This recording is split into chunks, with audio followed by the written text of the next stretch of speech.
오늘 함께 은혜 나누실 말씀은 빌립보서 3장 4절부터 9절까지 말씀입니다. 그러나 나도 육체를 신뢰할 만하며 만일 누구든지 다른 이가 육체를 신뢰할 것이 있는 줄로 생각하면 나는 더욱 그러하리니 나는 8일 만에 할례를 받고 이스라엘 족속이요 베냐민 지파요 히브리인 중에 히브리인이요 율법으로는 바리새인이요 열심으로는 교회를 박해하고 율법의 의로는 흠이 없는 자라. 그러나 무엇이든지 내게 유익하던 것을 내가 그리스도를 위하여 다 해로 여길 뿐더러 또한 모든 것을 해로 여김은 내 주 그리스도 예수를 아는 지식이 가장 고상하기 때문이라. 내가 그를 위하여 모든 것을 잃어버리고 배설물로 여김은 그리스도를 얻고 그 안에서 발견되려 함이니 내가 가진 의는 율법에서 난 것이 아니요 오직 그리스도를 믿음으로 말미암아인 것이니 곧 믿음으로 하나님께로부터 난 의라. 아멘. 오늘 빌립보서 3장 4절부터 9절까지 말씀을 중심으로 인생을 바꾸는 지식, 이와 같은 제목으로 함께 은혜를 나누기 원합니다.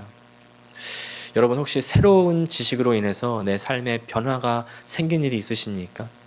최근에 제가 아는 목사님과 전화 통화를 하는데 이분이 사실은 예전에는 물을 많이 안 드셨다는 거예요. 그런데 물을 많이 마시는 것이 좋다는 것을 이제 누군가로부터 전해 들은 이후에 이분이 그때부터 아주 작정을 하고 물을 마시기 시작하셨다는 겁니다. 그래서 책상에 앉으면 항상 물을 한 컵씩 계속 마셨다는 거예요. 그래서 하루에 1리터 혹은 2리터씩 계속 마신다는데 제가 그래서 여쭤봤습니다. 목사님, 그러면 좀 몸에 달라진 변화가 있으십니까? 했더니 기분이 좋아 이러시는 겁니다. 그래서 아니요, 기분 말고 몸에 무슨 변화가 있으세요? 그랬더니 몸은 모르겠는데 기분이 좋더라고. 그래서 함께 웃은 적이 있습니다.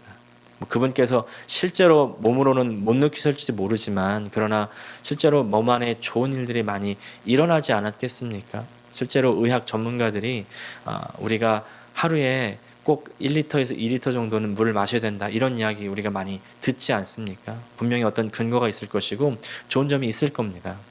저도 2021년에 새롭게 시작한 것이 있는데 한 일주일 전부터 알로에 주스에 강황가루, 생강가루를 1스푼씩 타가지고 1티스푼씩 타가지고 이제 먹기 시작했습니다. 제가 사실은 몇 년 전에 역류성 식도염으로 고생한 적이 있는데 그 이후로 이제 소화기관에 문제가 계속 있었습니다.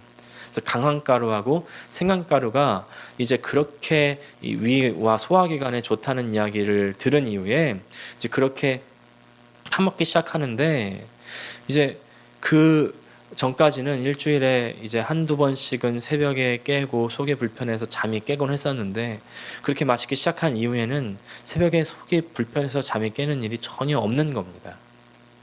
내가 무엇을 깨닫느냐에 따라서 나의 삶이 얼마나 달라질 수 있는가, 그것을 보여주는 그런 일 아니겠습니까? 여러분, 2020년을 지나면서 여러분 무엇을 깨달으셨습니까?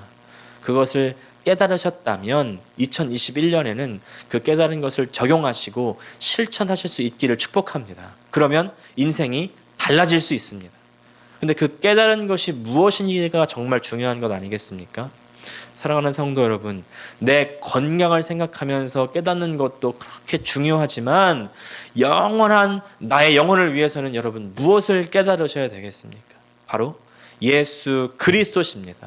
여러분, 예수님을 깨달으십시오. 예수님만 깨달으십시오. 그러면 내 삶은 완전히 달라집니다. 내 삶은 완전히 성공할 수 있습니다. 2021년 예수님을 더 깨달으시는 저 여러분 되시기를 축복합니다. 오늘 말씀은요, 바울이 바로 예수를 깨달았기 때문에 자기의 인생이 완전히 달라졌다고 고백하는 말씀입니다. 원래 바울이 갖고 있었던 지식은 이 율법이라는 지식이었습니다. 이 율법을 꼭 지켜야만 하고 지켜야만 구원을 받고 지키지 않으면 심판을 받고 멸망을 당하고 나는 저 율법을 지키지 않는 저 우매한 사람들보다 훨씬 나은 사람, 잘난 사람, 우월한 사람, 그런 생각이 많이 있었을 것입니다. 사실 실제로도 굉장히 뛰어난 사람이었습니다. 바울 스스로도 자신에 대해서 이야기하는 것처럼 이제 유대교에서 정말 엘리트 중에 엘리트였습니다. 오늘 바울이 얘기하는 것들은 이런 것들입니다. 첫 번째, 타고난 것. 두 번째, 자기가 노력해서 얻은 것들입니다. 5절 말씀, 상반절 말씀 보니까 나는 8일 만에 할례를 받고 이스라엘 족속이요 베냐민 지파요 히브리인 중에 히브리인이요. 타고난 것 중에서는 이제 8일 만에 할례를 받고 이스라엘 족속이고 베냐민 지파 히브리인 중에 히브리인이라고 말한 것들인데 조금씩 다른 의미지만 사실은 다 같은 말입니다. 쉬운 말로 하면 나는 신앙의 이 정통을 지닌 신앙의 금수저야, 다이아몬드 수저야. 내 혈통을 따라올 사람은 아무도 없어. 이러는 것이죠. 그런가 하면 이제 자신의 노력으로 얻는 것들을 열거하기 시작합니다. 5절 하반절과 6절 말씀 보니까 율법으로는 바리새인이요 열심으로는 교회를 박해하고 율법의 의로는 흠이 없는 자라. 먼저 율법으로는 바리새인이다. 제가 에스라에서에서 말씀드릴 때 바리새인의 기원에 대해서 잠깐 말씀드렸지만 다시 한번 말씀드리면 이렇습니다. 바리새인의 정확한 기원에 대해서는 많은 학자들이 저마다 의견이 분분하지만 그래도 대부분의 학자들이 에스라의 이스라엘 재건에서 그 기원을 찾곤 합니다. 이스라엘이 바벨론의 포로가 된 이유를 찾다가 발견한 것이 바로 자신이 하나님의 율법을 지키지 않았기 때문이라는 사실을 알게 되는 것이죠. 그러고 이제 다시는 그 하나님의 심판을 받지 않기 위해서 율법을 지키자고 합니다. 바리새라는 말의 뜻은 분리시키다라는 뜻이 있습니다. 사실 거룩이란 말도 분리라는 의미죠. 세상과 분리되고 죄와 불의로부터 분리된다는 의미입니다. 그렇게 분리돼서 이제 하나님의 거룩한 백성이 되고자 하는 것이 바로 바리새 운동입니다. 바리새인은 율법을 정말 한 가지도 빼놓지 않고 정확하게 지키는 사람들입니다. 그것뿐만이 아니라 바울은 성경을 깊이 알기 위해서 유학까지 갔다 옵니다. 당시에 최고의 랍비, 역사적으로도 최고의 랍비들 중에 한 명으로 꼽히는 이 가말리엘의 문화, 그 중에서도 수제자였습니다. 이때 바울의 나이를 보통 학자들은 20세 초중반이라고 보고 있습니다. 또 열심으로는 교회를 박해했다고 합니다.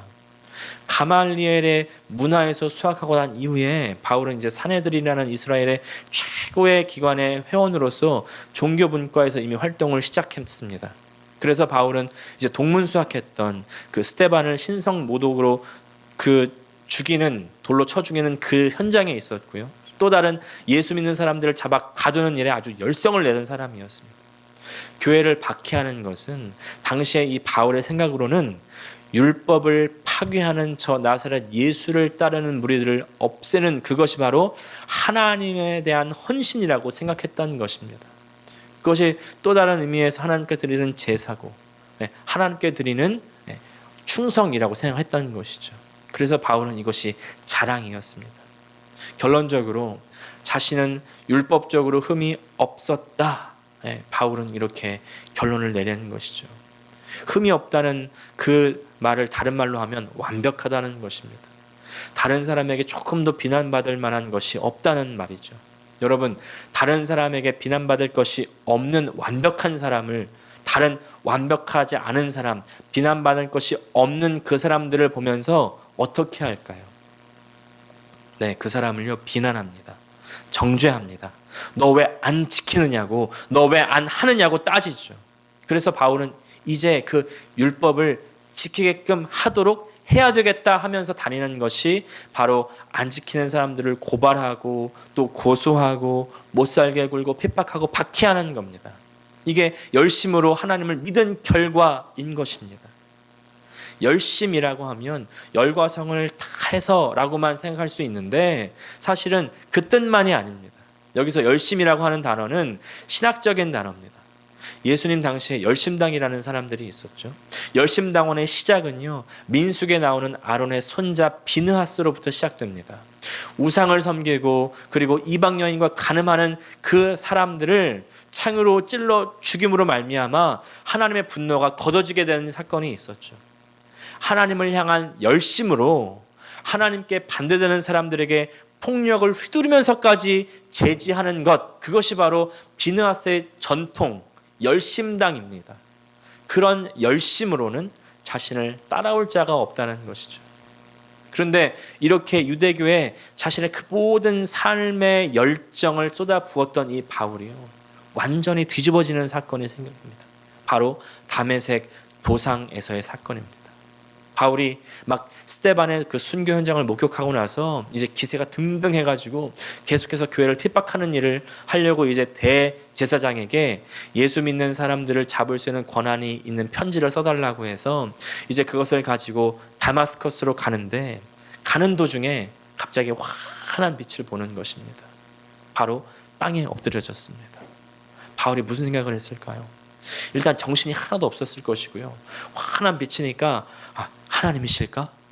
하면서 엎드렸는데 들리는 소리가 이상합니다.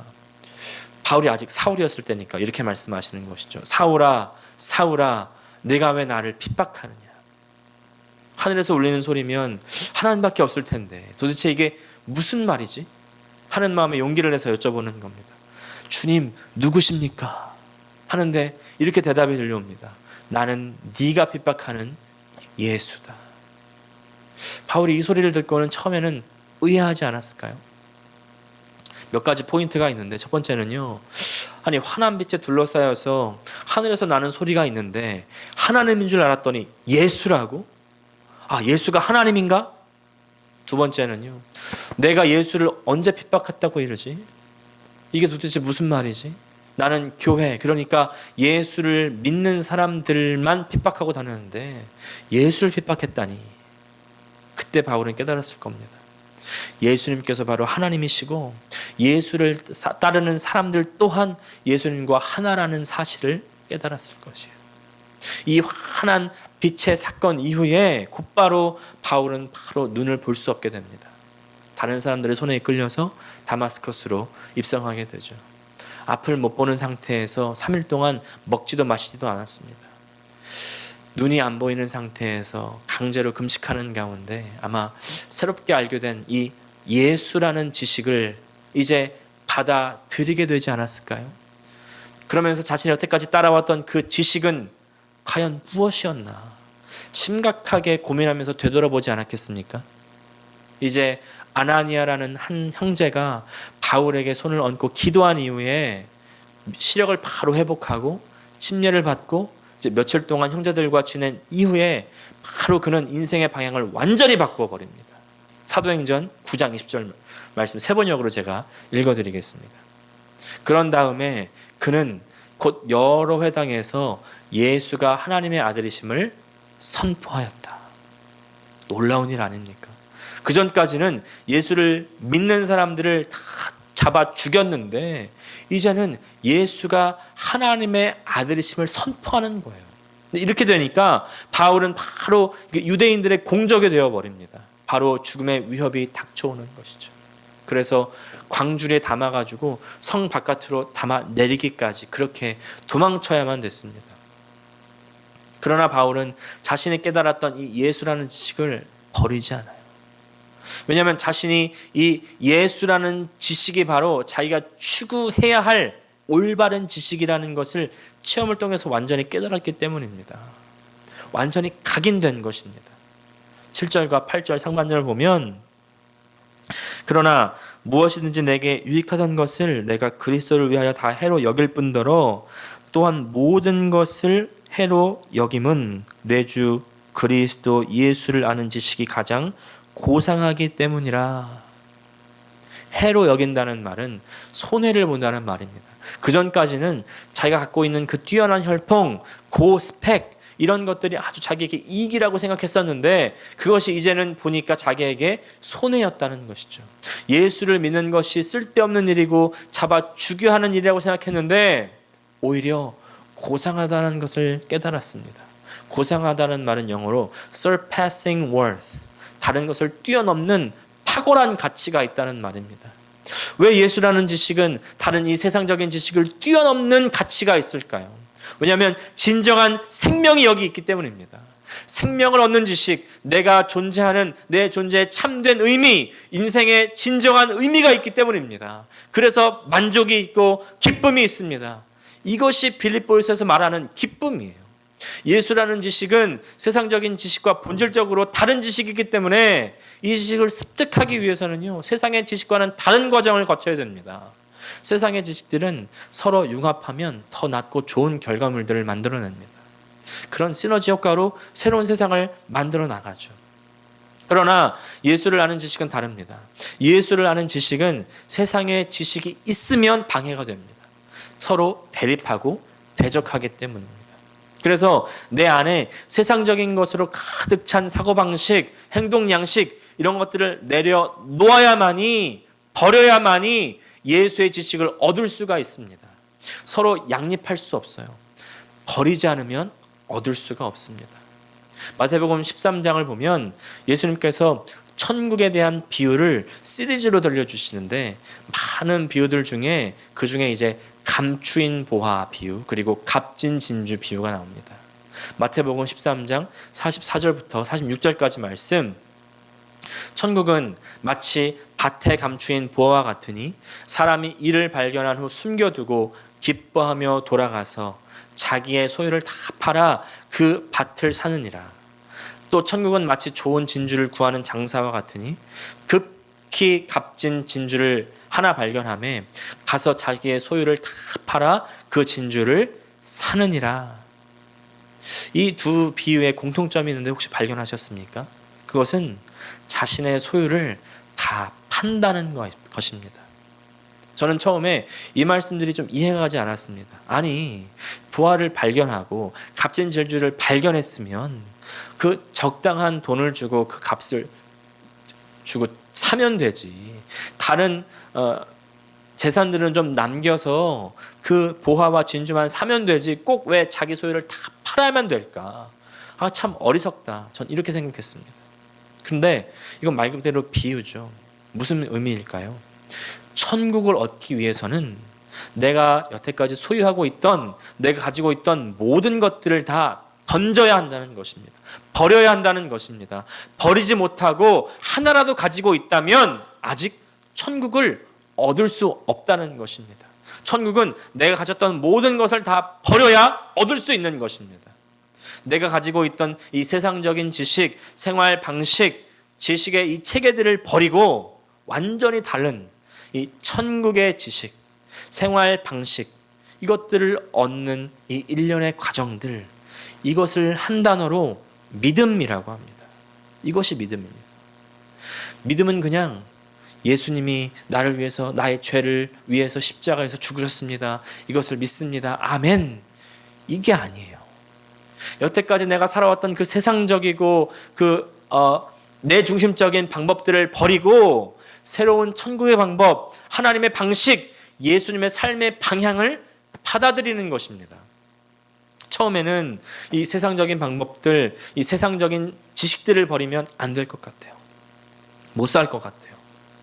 내가 여태까지 그렇게 살아왔기 때문이죠. 그러나 세상적인 지식과 세상적인 방법들은 더 얻으면 얻을수록, 더 추구하면 추구할수록 사람을 노예로 만들어 버립니다. 더 얽맵니다. 인간다움을 잃어버리게 합니다. 이런 이야기 많이 들어보셨을 것입니다.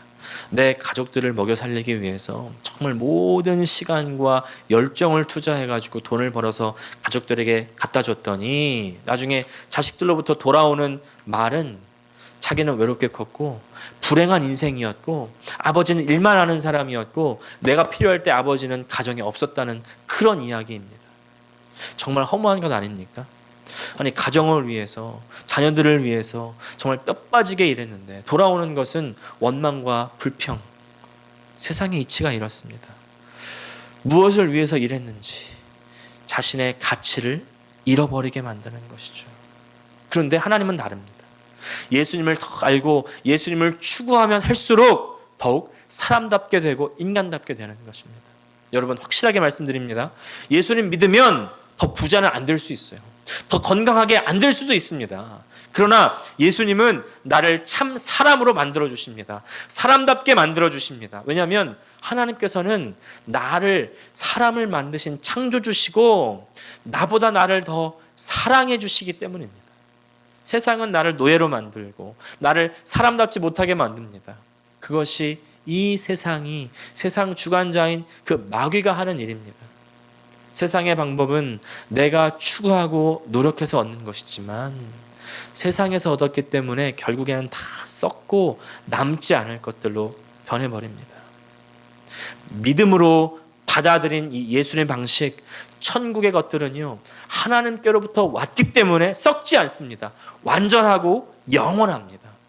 그런데 여태까지 살아왔던 이 익숙했던 방식들을 하루아침에 버리는 거 쉽지 않습니다. 불가능합니다. 그래서 하나님께서는요, 우리를 낮은 곳으로 인도합니다.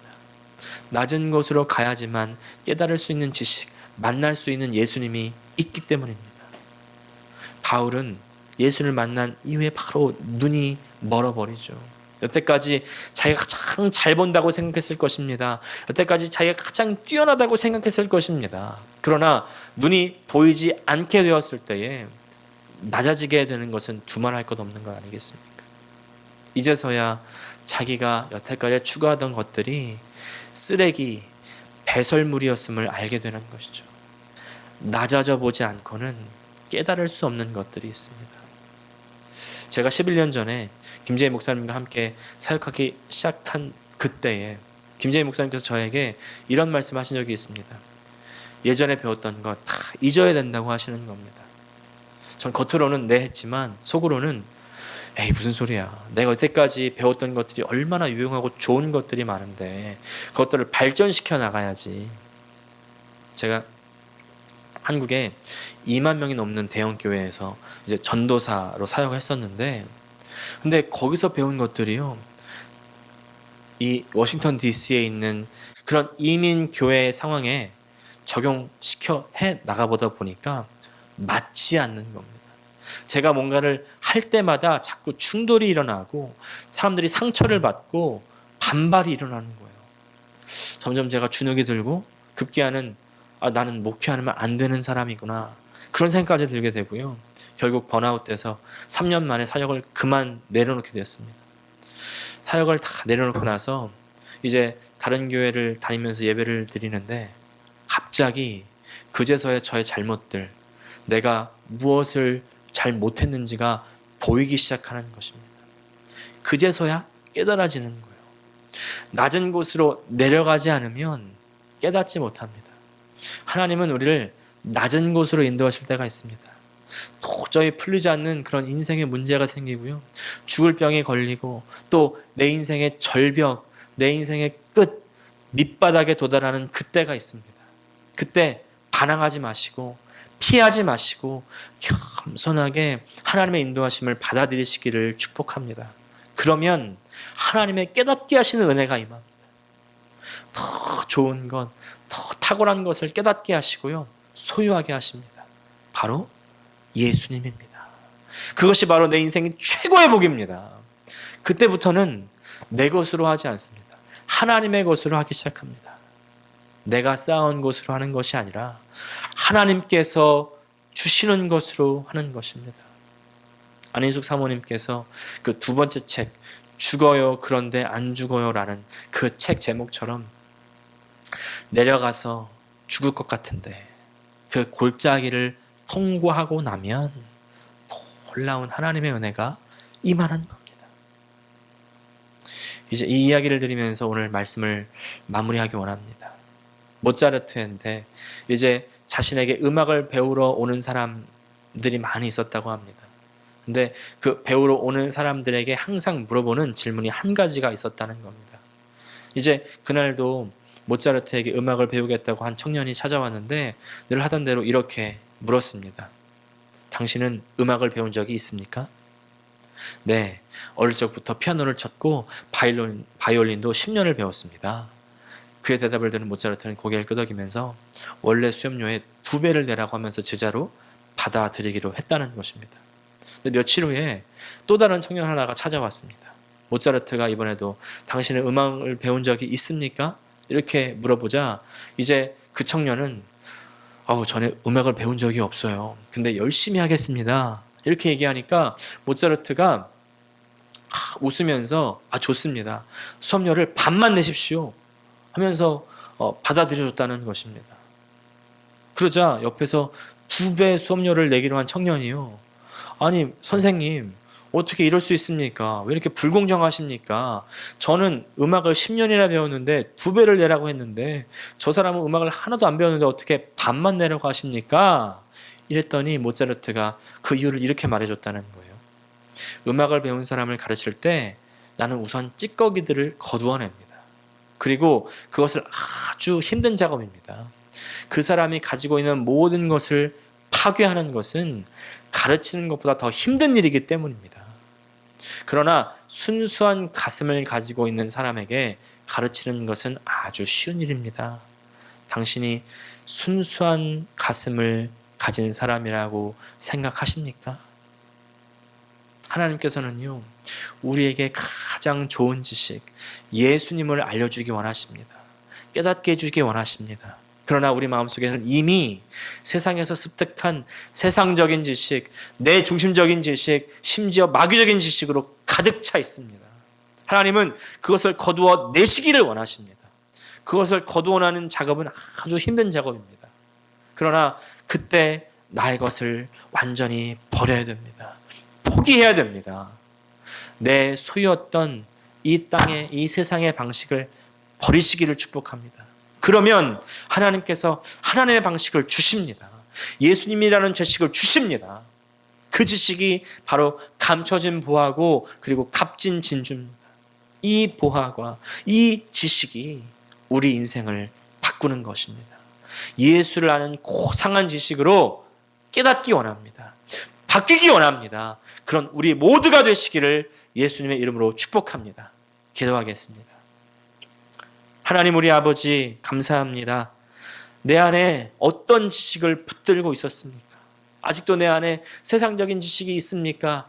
오늘 그 값진 보화와 값진 진주를 사기 위해 모든 소유를 다 팔았던 그 사람처럼 오늘 내 안에 있는 모든 것들을 다 내어 던지게 하여 주시고 가장 값지고 가장 소중한 예수님이라는 지식만 내가 얻게 하여 주시옵소서. 그 얻기를 위하여 다 버리는 것이 너무나 힘들고 어렵지만 그러나 하나님께서 주시는 그 은혜 가운데 완전히 깨닫게 하시고 눈이 열려지게 하여 주시고 하나님 한 분만을 더 향해 나아가는, 예수님 한 분만을 더 얻기 위해 달려가는 2021년 되게 하여 주시옵소서. 예수님의 이름으로 기도합니다. 아멘.